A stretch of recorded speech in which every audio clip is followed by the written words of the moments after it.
దేవరాగం జ్ఞానయోగం వ్యాసపీఠం బహువేదశాస్త్రం బోధామృతహిత శ్రీమన్నారాయణం శివగౌరీ సంభాషిత సకల పురాణం అష్టాక్షరి పంచాక్షరి మంత్రావరణం అఖిల దేవతా సంస్తుతి పారాయణం జయ మంగళకరమీ ప్రవచన శ్రవణం అనుదినము శుభము సుఖము జీవన గమనం దేవరాగం జ్ఞానయోగం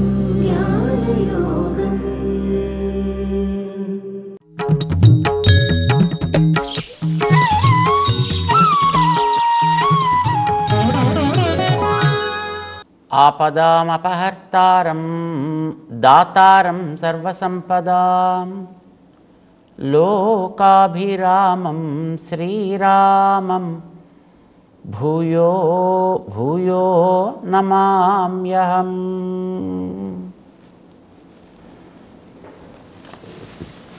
జై శ్రీమన్నారాయణ. ప్రియ భగవద్బంధువులారా, భగవద్గీతలో 6వ అధ్యాయానికి ఆత్మ సంయమ యోగము అని పేరు. మనస్సుని క్రమబద్ధం చేసే ఒక సాధన 6వ అధ్యాయంలో శ్రీకృష్ణుడు వివరిస్తాడు. 5వ అధ్యాయంలో పనులు చేయాలి, కానీ ఆ పనుల యొక్క ఫలితాన్ని తన మీద పెట్టుకోకుండా వదలాలి అని చెప్పాడు. పనులు వదలమని చెప్పలే, పనుల వల్ల కలిగేటటువంటి బాధ్యత, నేను చేస్తున్నా, నా వల్ల జరుగుతోంది, నాకు దీని ఫలితము, ఇవి వదలాలి అని చెప్పాడు. ఇది మనస్సుతో చేయవలసిన పని. మనస్సు తను చెప్పినట్టు విన్నప్పుడే ఇలాంటివి తను చేయగలుగుతాడు. శరీరంతో చేసేటువంటి పనులని ఎప్పుడూ చేయక తప్పదు. కానీ దాంతోపాటు వెనకాతల చేసే పని తనకి బంధకం కావాలా, లేదు తనని చుట్టుకోకుండా ఉండాలా, ఒకటి. రెండవది, ఇప్పుడు తను చేసే పని వల్ల కొత్త బంధనం ఏర్పడడం కాదు, పాత బంధనాలను కూడా తొలగించేటట్టుగా దీన్ని మనం తయారు చేసుకోవచ్చా, ఇది మనకిప్పుడు తెలియవలసినటువంటిది. చూడండి, మనకి డొనేషన్స్ ఇచ్చేటప్పుడు ఇన్కమ్ ట్యాక్స్ ఎగ్జెంప్షన్ అని ఇస్తారు. నువ్వు 100 రూపాయలు ఇస్తే, అంటే నీకు ఒక 100 రూపాయలు ప్రాఫిట్ వస్తే, దాంట్లోంచి నువ్వు ఒక 50 రూపాయలు ఎవరికైనా నువ్వు దానం ఇచ్చావు అని అంటే, ఆ ఇచ్చిన ప్రాఫిట్గా వచ్చిన 100కి ట్యాక్స్ పడకుండా 50కే ట్యాక్స్ పడుతుంది. ఇది ఒక నియమం, ఇది ఒక పద్ధతి. సాధారణంగా ఇప్పుడు మన దేశంలో అలాగా ఓ 50%కో, అదే 20%కో, 25%కో, 23%కో ఇలాంటి ఎగ్జెంప్షన్స్ అనేవి వస్తాయి. కానీ కొన్ని పనులు చేస్తే, ఉదాహరణకి ఏదైనా ఒక వైజ్ఞానిక పరిశోధన చేస్తే, లేదా ఒక రూరల్ డెవలప్మెంటల్ యాక్టివిటీస్ లాంటివి చేస్తే, నువ్వు 100 ఇస్తే నీకు 130, 120 అలా కూడా నీకు ఎగ్జామ్షన్స్ వచ్చే అవకాశాలు ఉన్నాయి అని దానికి సంబంధించిన వాళ్ళు చెప్తుంటారు. అంటే నువ్వు చేసేటటువంటి ఆ పని వల్ల ఆ పని వరకు మాత్రమే నీకు శ్రేయస్సు కలగడం కాకుండా, ఈ పని గతంలో ఉండేటటువంటి పాత బాకీలను కూడా కొంత న్యూట్రలైజ్ చేయగలిగేటటువంటి అవకాశం ఉండేట్టుగా ఉందనుకోండి, దాన్ని సెలెక్ట్ చేసుకోవడం మంచిది కదా, అలాంటి దాన్ని చేయడం మంచిది కదా. మనం చేసేటటువంటి కర్మ ఇప్పుడు ఏదో ఒక పని చేసాం, ఒక వ్యక్తికి ఏదైనా మనం చదువు చెప్పాము, దానం ఇచ్చాము, లేదా ఏదైనా ఒక విషయాన్ని నేర్పాము అనుకోండి, ఇది ఒక పని. ఈ పని మళ్ళీ మనకి ఒక బంధకం కాకూడదు అనంటే నేను చేయలేదు, ఇది నాది కాదు, ఇది నాకు కాదు, ఈ మూడు వదలాలి. ఫల సంఘ కర్తృత్వాలు అని అంటారు. ఇవి లేకుండా పని చేయాలి.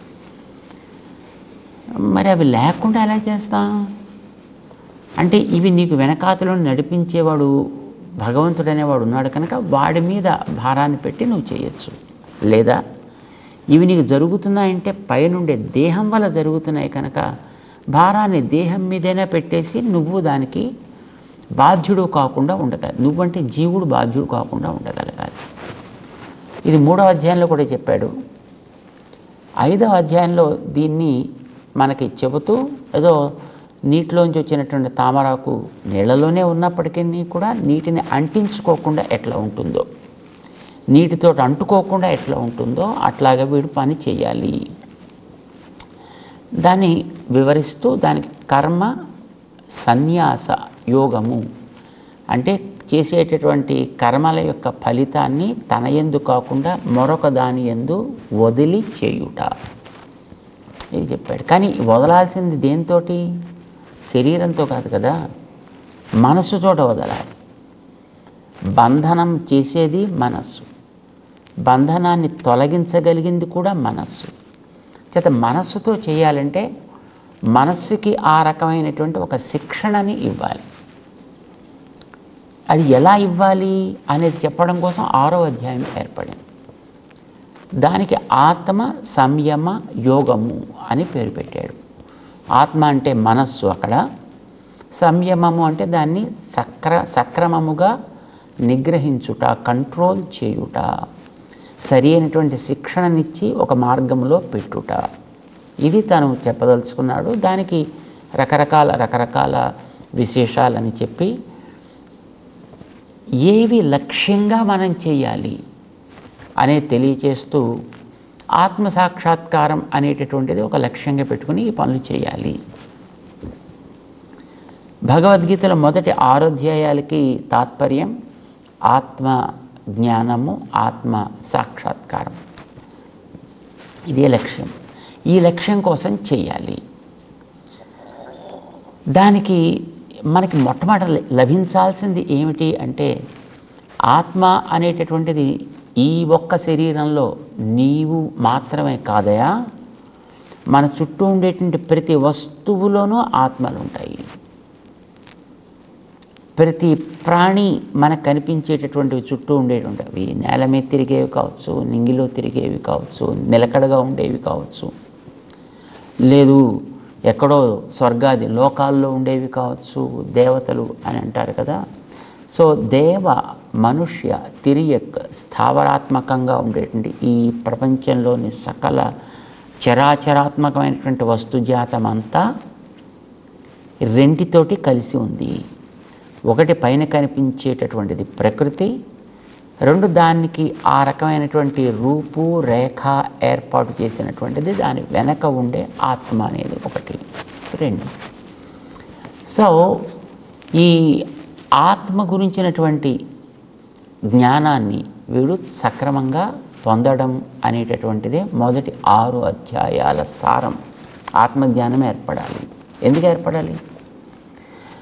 ఎందుకు ఏర్పడి తను చేసేటువంటి కర్తవ్యంలో అతనికి వైముఖ్యం ఏర్పడకూడదు, నిరాశ ఏర్పడకూడదు, నిస్పృహ ఏర్పడకూడదు, అనాసక్తత ఏర్పడకూడదు. పని చెయ్యాలి. ఆ పని సుఖం కావచ్చు, దుఃఖం కావచ్చు, వాడి బాధ్యతను బట్టి ఉంటుంది. అది అర్జునుడికి బాధ్యత శత్రు నిరాశ చేయడం. నిజానికి పాపం ఆయనకి అది కష్టం అని అనిపించింది, బంధువుల్ని చంపడం పాపం అని అనిపించింది.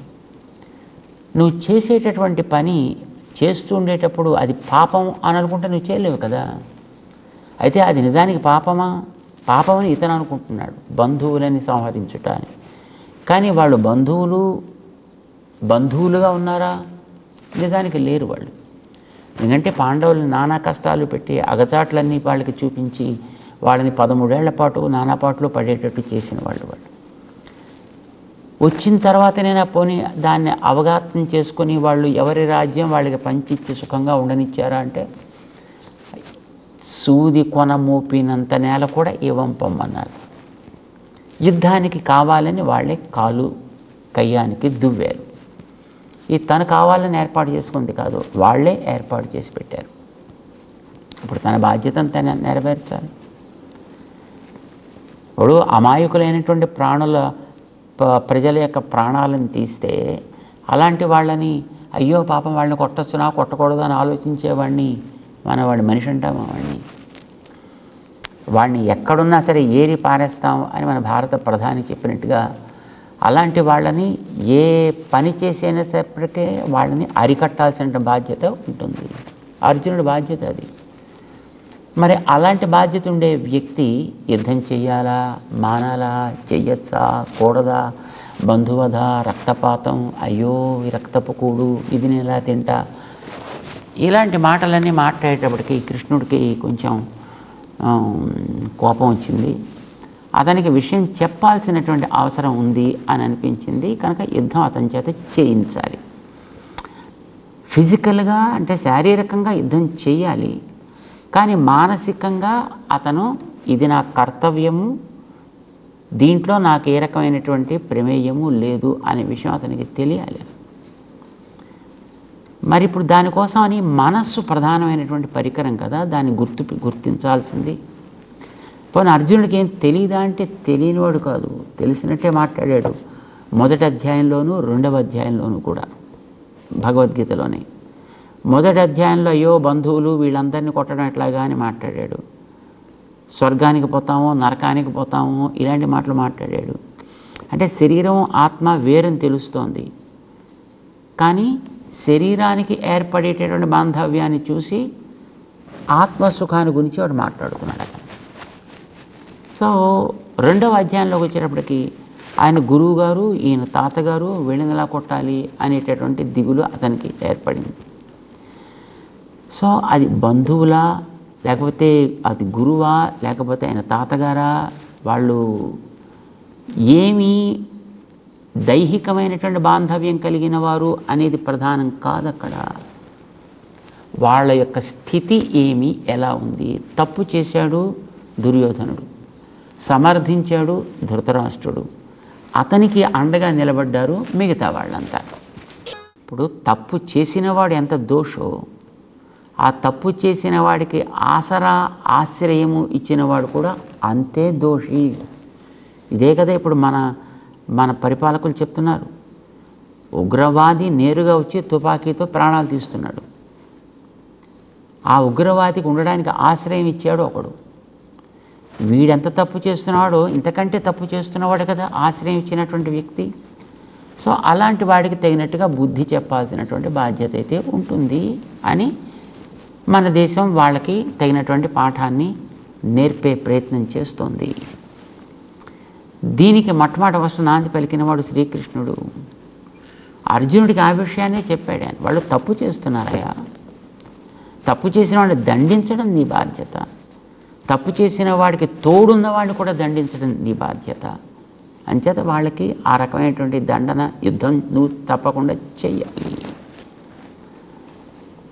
దీనికి మానసికమైనటువంటి ప్రిపరేషన్ అనేది అర్జునుడికి అవసరం. కనుక మనస్సుని నువ్వు ఎట్లా నిగ్రహించాలి, నీ బాధ్యతను నెరవేర్చినట్లయితే నువ్వు ఇక్కడ దేహంలోకి వచ్చినటువంటి పర్పస్ నెరవేరుతుంది.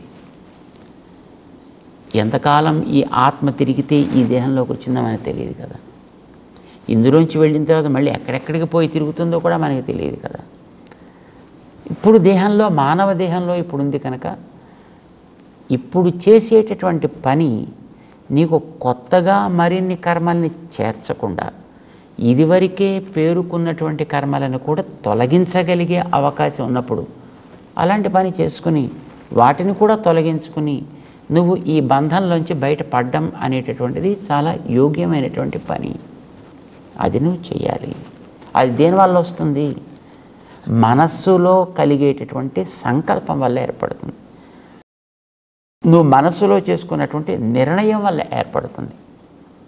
కనుక నీకు పొందవలసింది నీ స్వస్వరూప సాక్షాత్కారాన్ని, అంటే ఆత్మస్వరూప సాక్షాత్కారాన్ని పొందాలి. ఆత్మ అంటే ఒకటే కాదు కదా, ప్రతి వస్తువు వెనక ఆత్మలు ఉన్నాయి. కనుక ఆత్మ జ్ఞానం నీకు సామాన్యంగా ఏర్పడాలి. ఆత్మలన్నీ సమములనేటటువంటి జ్ఞానం ఏర్పడాలి. ఆత్మలన్నీ వాటికి ఉండేటటువంటి కర్మబంధం నుంచి కనుక పక్కకి జరిగితే అవి ఏ రకమైనటువంటి లేపనానికి తగనివి, నిర్దోషములు అనేది కూడా నీకు తెలియాలి. వీటన్నిటికీ కూడా ఉండే యోగ్యత ఎంత గొప్పదో, భగవంతుడితోటి సమానమైన యోగ్యత ఉన్నవి అని తెలియాలి. అలాంటి ఉండి కూడా ఇలాంటివి చేస్తున్నాయంటే వాటి మీద ఏర్పడ్డ కర్మ బంధం వల్ల అవి చేస్తున్నాయి. కనుక వాటికి అది తొలగేటట్టు చేయడం, నీకు అది తొలగేటట్టు చేసుకోవడం నీ బాధ్యత. ఇది తెలిస్తేనే నీకు ఆత్మసాక్షాత్కారం కలిగినట్టు లెక్క. దానికి తగ్గట్టుగా నువ్వు ప్రవర్తిస్తేనే నీకు ఆత్మసాక్షాత్కారం కలిగినట్టు లెక్క. కనుక ఆత్మసాక్షాత్కారం అనేటటువంటి లక్ష్యాన్ని పెట్టుకుని దాన్ని నువ్వు పొందడానికి మొట్టమొదటి నీ మనస్సుని సరైనటువంటి క్రమంలో దాని స్వరూపమే నీకు పొందదగినది అనేటువంటి నిశ్చయాన్ని, దానికి తగ్గ ప్రాక్టీస్ని, ఇది అభ్యాసం అన్నాడు. దాన్ని స్వరూపాన్ని తెలిసి దానికి అడ్డొచ్చే వాటి నుంచి విడదీయడం అనేటటువంటి వైరాగ్యం అని చెప్పాడు ఆయన. కానీ ఈ అభ్యాసం కష్టమే, ఆ వైరాగ్యం కష్టమే అన్నాడు అర్జునుడు. ఎందుకంటే నా మనస్సు దాని మీద కుదురుగా ఉండట్లేదయా, అభ్యాసం చేద్దామంటే నాకు సాధ్యం కావట్లేదు, దాని ఎందు రుచిని తగ్గించుకుందామంటే నాకు సాధ్యం కావట్లేదు. అంచేత దానికి ఏం చేయమంటావు నన్ను అని అడిగాడు ఆయన. సరే స్వామి చెప్పాడు, అభ్యాస వైరాగ్యాలు మంచిగా చేయవయ్యా, చేస్తూ కర్మాచరణ చేయి. ఇది చెప్పిన తర్వాత అర్జునుడికి నిజమే నువ్వు చెప్పినట్టు పోనీ నేను కష్టపడి ఏదో చేస్తాను అనుకో, కానీ అది చేసేటటువంటిది సగంలో ఆగిపోతే, అది పూర్తవుతూ ఉండగా ఒకవేళ ఆగిపోతే అంటే అందులో నేను భ్రష్టుడినైతే, అందులో నేను జారిపోతే, పూర్తయిన తర్వాత ఫలితం అందుకోవడానికి ముందు నాకేమైనా అయిపోతే, సో ఇవన్నీ కూడా నేను చేసే పనులు వ్యర్థం అవుతాయి కదా అన్నట్టుగా అడిగాడు ఆయన. ఇప్పుడు ప్రకృతి ప్రభావం చేత ఇలాంటివి ఏవైనా ఏర్పడడానికి అవకాశం ఉంది. కానీ నువ్వు ఇప్పుడు నేను చెప్పినట్టు చేయడం వల్ల నీ వెనక ఉండి నడిపేవాడిని నేను కనుక, వాటిని ఒకవేళ నువ్వు జారినప్పటికీ కూడా అది నీకు ప్రమాదకరం కాకుండా ఉండేట్టు నేను ఏర్పాటు చేస్తాను. ఎట్లా చేస్తావు? నువ్వు చెప్పింది బాగుంది అని నాకు అనిపించింది, నేను ప్రాక్టీస్ ప్రారంభం చేశా, సగం దాకా వచ్చాక టక్కన భ్రష్టుని అయ్యా, మరి అప్పుడు ఏమవుతుంది నాకు ప్రయత్నం అంతా? దానికి స్వామి చెప్తున్నాడు, నువ్వు చెప్పినట్టు అట్లాంటిది అవ్వడానికి అవకాశాలు ఉన్నాయి, అయిన వాళ్ళు కూడా ఉన్నారు. అట్లాగా మనకి విశ్వామిత్రాదులు ఉన్నారు. తపస్సు చేద్దామని బయలుదేరాడు, 10,000 ఏళ్ళు తపస్సు చేశాడు ఆయన. ఒకచోట కామం చేత, ఒకచోట క్రోధం చేత, ఒకచోట మోహం చేత, ఒక్కొక్క దగ్గర ఒక్కొక్క దాంతో ఆయన పాపం తన ఫలితాన్నంతటిని కూడా పోగొట్టుకోవాల్సి వచ్చింది కదా. అంటే వ్యక్తికి ఏదో ఒక కారణం చేత, ప్రలోభం చేత, ఒక బలహీనత చేత తను ఆరంభం చేసినటువంటి ఉద్యమంలోంచి దిగజారిపోయే స్థితి ఏర్పడుతుంది. ఒక్కొక్క చోట శబ్దాల వల్ల, ఒక్కొక్క చోట స్పర్శల వల్ల, ఒక్కొక్క చోట రూపపు ఆకర్షణ చేత, ఒక్కొక్క చోట రుచి చేత, ఒక్కొక్క చోట పరిమళం చేత, శబ్ద స్పర్శ రూప రస గంధాలు అని అంటాం కదా, ఇంద్రియాలను ఆకర్షించేవి అవి. సో ఈ శబ్దస్పర్శ రూపరస గంధాలనేవి కలిగినటువంటి వస్తువులు ఉంటాయి. అది ప్రకృతి కావచ్చు, మనుషులు కావచ్చు, మరొకటి కావచ్చు, అది తిండి కావచ్చు, ఏదైనా కావచ్చు కాక, ఇవే కదా మనిషిని దిగజార్చేవి. జార్చని పర్వాలేదు, కానీ ఇప్పుడు నువ్వు నన్ను కదా ఆశ్రయించావు, అంచేత నీ బాధ్యతను ఇప్పుడు నేను తీసుకుంటున్నా. నేను తీసుకోవడం వల్ల ఏమవుతుంది? ఏది నిన్ను దిగజార్చిందో అది నీ మీద మళ్ళీ ఇంకోసారి దిగజార్చకుండా ఉండేటంత ఆనందాన్ని నీకు దాంతో కలిగేట్టుగా నేను ఏర్పాటు చేస్తాను. కృష్ణుడు చెప్పిన ప్రామిస్ అది ఆయనకి. 41వ శ్లోకం దగ్గర నుంచి ఆయన 40, 41, 42, 43 ఈ శ్లోకాల్లో ఆయన ఇచ్చినటువంటి వాగ్దానం ఏంటంటే, నీకేం భయం అక్కర్లేదయా, నీకు శబ్దమో స్పర్శో రూపమో రసమో గంధమో ఏది నిన్ను దిగజార్చిందో అది నీవు పూర్తిగా అనుభవించగలిగే అంత అవకాశం నేను నీకు కలిగిస్తా. ఇంకొకసారి మళ్ళీ అది నేను దిగజార్చనవసరము లేనంత శక్తి నీకు ఇచ్చేట నేను ఉపకారం చేస్తాను, నీకు కలిగిస్తాను. నీకు అది కలిగిన తర్వాత ఇదివరకు నువ్వు ఎక్కడి దాకా అయితే చేసి దాంట్లోంచి నువ్వు బయటకు వచ్చేసావో అక్కడి నుంచే నువ్వు దాన్ని కంటిన్యూ చేసేట్టుగా నీకు అవకాశం ఇచ్చేస్తాను నేను. అప్పుడు నీకు ఇంకేం ఉపద్రవం ఏమిటి? నువ్వెందుకు దాంట్లోంచి భయపడాలి? మానేద్దామని అర్జునుడు అనుకుంటుంటే అది నువ్వు మాననవసరం కాదయ్యా చేయవలసింది, మానే పని కాదు నువ్వు చేయాల్సింది, దాన్ని నువ్వు కొనసాగించాలి. నీకు వచ్చే లోపమేదో దాన్ని తీర్చుకుందాం. ఇప్పుడు ముక్కు కారుతోంది కదా అని ముక్కు తీసేస్తావా ఏమిటి? కంటికి నొప్పి వస్తుంది కదా అని కళ్ళు పొడి చేసుకుంటావా? కడుపు నొప్పి వస్తుందా అని శుభ్రం కడుపుని ఓపెన్ చేసేస్తావా? చేయం కదా. దాన్ని ఎలా తగ్గించుకోవాలో చూస్తాం, తర్వాత మన జీవితాన్ని ముందుకు సాగించే ప్రయత్నం చేస్తాం. కనుక నిన్ను అవేవో ఒక్కొక్కటి జారుస్తున్నాయి కనుక ఆ జార్చేవి ఇంకొకసారి మళ్ళీ నిన్ను జార్చనవసరం లేనంతగా వాటి విషయాలు నీకు ఇస్తా, అనుభవింపచేస్తా. నీవే ఇక తృప్తి కలిగి నాకు ఇంక వద్దు మొర్రో అనేంతవరకు నేను వాటిని నీకు ఇస్తాను. ఓకే, చక్కగా హాయిగా అనుభవించు. అయిపోయిన తర్వాత నువ్వు మళ్ళీ వెనక్కి తిరిగి వచ్చిన తర్వాత నువ్వు ఎక్కడ ఆపావో అక్కడి నుంచి ఆరంభించేట్టు చేస్తా. ఒకే శరీరం కనుక మరి నిద్రపోయిన తర్వాత మెళుకు రావడం, మళ్ళీ అది జ్ఞాపకం ఉండడం అని దానికి అవకాశం ఉంది. కానీ దేహ మార్పు అనేటటువంటిది దీర్ఘ నిద్ర లాంటిది. ఇది తాత్కాలిక నిద్ర. ఒక దేహంలోంచి మరొక దేహంలోకి వెళ్ళడం అనేటటువంటిది ఒక దీర్ఘ నిద్ర అనుకుందాం. అది ఆ దేహంలోకి నువ్వు వచ్చినప్పటికీ ఇదివరకు దేహంలో నువ్వు ఎంతవరకు చేశావో అది నీకు మళ్ళీ తనంతట తాను స్ఫురించి అక్కడి నుంచే నువ్వు మళ్ళీ ఆరంభం చేసేట్టుగా నేను చేస్తాను. ఇక నీకు బెంగ ఎందుకు నీకు? అప్పుడు అలాంటి ఫ్యామిలీ ఏదో సెలెక్ట్ చేసి అక్కడ నువ్వు పుట్టేట్టు నేను చేస్తాను. చేశాడు ఆయన అట్లాగా. ఎంతోమందికి ఆ రకమైనటువంటి యోగ్యత ఏర్పడింది. అభిమన్యుడే ఉన్నాడు, అర్జునుడికి కుమారుడు. ప్రహ్లాదుడు ఉన్నాడు, హిరణ్యకశిపుడికి కుమారుడు. అంటే వాళ్ళకి గతంలో ఉండేటటువంటి అక్కడ ఫలించేట్టు చేశాడు. ఒక్కొక్కసారి మంచి వాళ్ళ కుటుంబాల్లో పుట్టచ్చు, ఒకసారి దుష్టుల కుటుంబాల్లో పుట్టచ్చు. భరత వంశానికి చెందినటువంటి వేణుడు అనేవాడు ఉండేవాడు, పరమ దుర్మార్గుడు.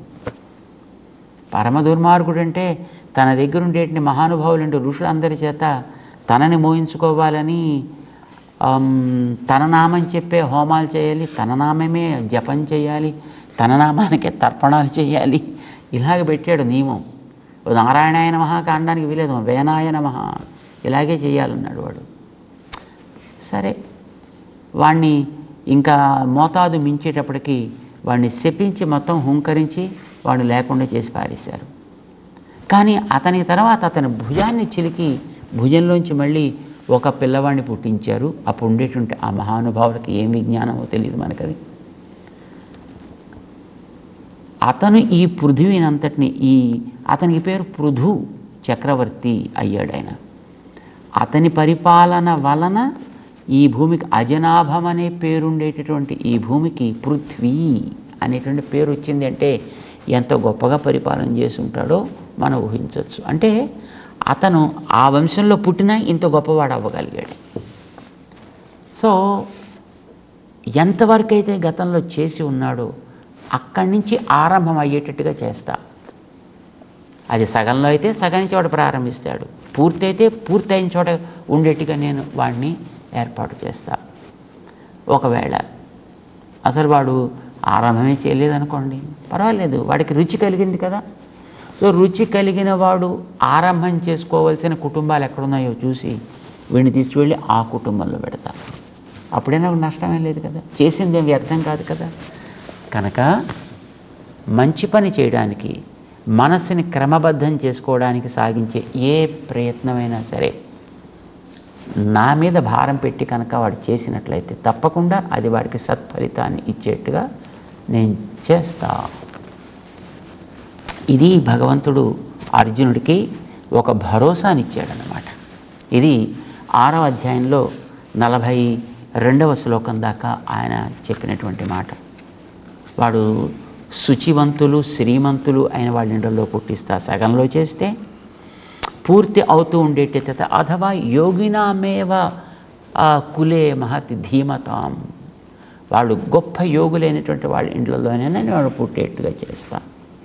అది కొంచెం కష్టం, అలాంటి వాళ్ళు దొరకడం కష్టం, అలాంటి వాళ్ళ కుటుంబాల్లో పుట్టి దాన్ని కంటిన్యూ చేయడం కూడా కొంచెం శ్రమజనకం, బట్ దాన్నే నేను ప్రొవైడ్ చేస్తా అని చెబుతూ చేసేటటువంటి ఈ యోగ సాధన, అభ్యాసము, వైరాగ్యం అని చెప్పాడు కదా, వీటి వల్ల ఆ వ్యక్తికి ఏ రకమైనటువంటి ఒక మహత్త, ఒక గొప్పతనం వస్తుందో 6వ అధ్యాయంలో చెబుతూ అధ్యాయాన్ని చివరికి తీసుకొస్తాడు.